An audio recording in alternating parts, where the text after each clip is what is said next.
your relationship isn't about money. I get that. And this question isn't actually about money. It's just so that you can have an idea of who you're marrying. Guys, and welcome back to my channel. Thank you so much for being here. My name is Krupa. If this is the first time we're meeting, I create faith-based content here on YouTube. And I post every single Thursday, and I dibble-dabble on some shorts here and there.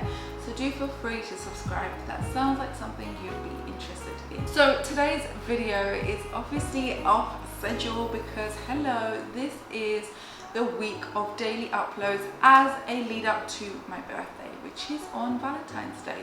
So that will be the last upload of the week of daily uploads. Oh my gosh, how many times can I say upload in a sentence? So today's video is about the premarital questions that you should be asking before marriage, sis.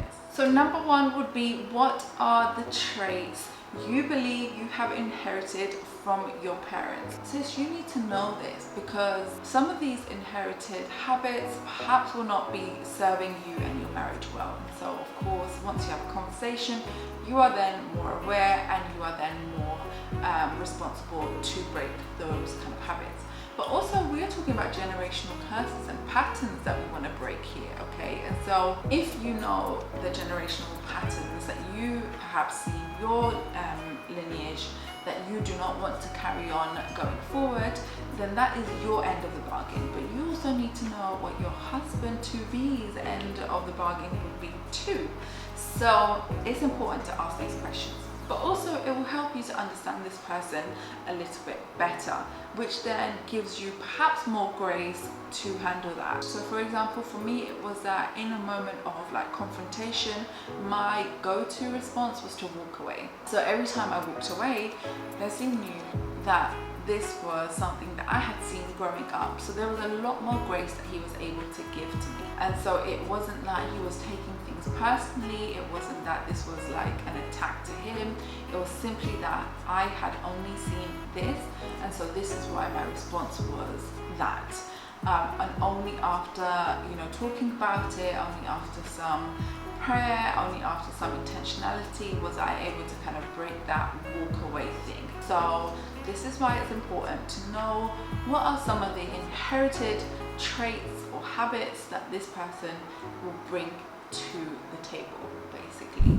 This is important, sis. Number two is, what are some of the roles you believe are gender specific? Now this is so important because you know, deep down you know that if anyone says, that's the role of a woman, you're like, say what now? Now the reason why I ask this is because you will find out what your husband to be expects you to do as a wife, as a woman. Likewise, you will also reverse that question and you will also tell your husband what you expect. Now, cooking might not be your thing, and perhaps he thinks that every woman should be the cook of the house.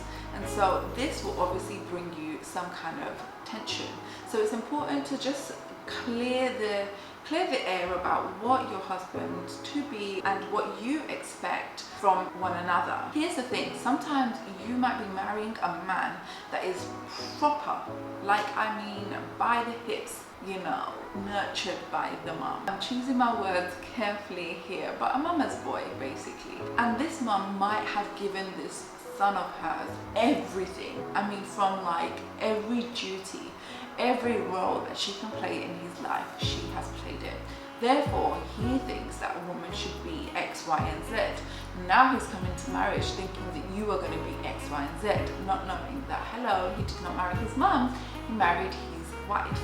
And so having these conversations will help you to realize, okay, what does he actually think of a woman? What does he think that a woman should be doing, etc., etc. Now, this might feel like a trivial question to ask at first, especially where love is so mushy, cushy, cushion, cushion. But there will come a time in marriage where love isn't so mushy, cushy, cushion, cushion, and you are gonna, have to have these conversations.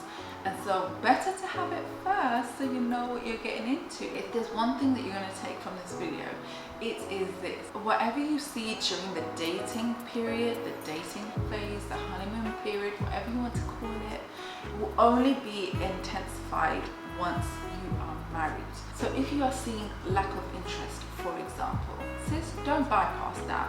If you're seeing lack of interest, come marriage, forget about it. So I think these conversations are so important because it will just help you or give you a bit of an insight into what you are signing up for. So I'm just gonna pause the video here and remind you to give this video a like, but also to share this video with someone you know that is courting somebody that needs to have these conversations before marriage happens. So the last question that you need to ask is this: what are your financial goals and how do you plan to get there?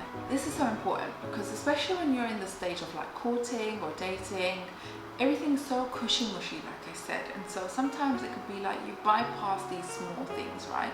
But it's a red flag if he doesn't have a vision. It's a red flag if he can't even put what would financial freedom or what would financial comfortability, security look like for him. And this isn't to say this is like the main thing in marriage. No, it's not. However, this will reduce so much tension because you are not there to tell him to provide for you. That is a role that he biblically is inheriting as a man, as a husband. And so you need to know as a woman that you believe and you trust that he has it in him to be able to provide for you. Your relationship isn't about money, I get that. And this question isn't actually about money. It's just so that you can have an idea of who you're marrying. Is he hardworking? Does he have a vision? Is he, keen on pursuing his dreams? Because here's the thing, we can all dream of big dreams. Everyone desires to be comfortable in life. However, not everyone has the drive to be. And so this will give you insight into what kind of life you guys would be living, and that could be big for some people. So you kind of need to ask this question so that you can get an insight into who you're marrying. This question isn't so much about like what designer bag can you get me in the future, or what car will I be driving in the future. Who cares about those things? It's more about understanding whether your husband has a drive, a desire to provide for you, and how far is he willing to go in order for him to provide. Yeah, I'm gonna leave you guys there with those 3 questions to ask. Let me know if you're gonna try it out on your partner or someone that you're seeing. Let me know if some of the questions are like uncomfortable for you. Just let me know whatever it is that you are thinking when it comes to those questions that I've mentioned today. So without further ado, I shall see you in the comment section down below, but I shall also see you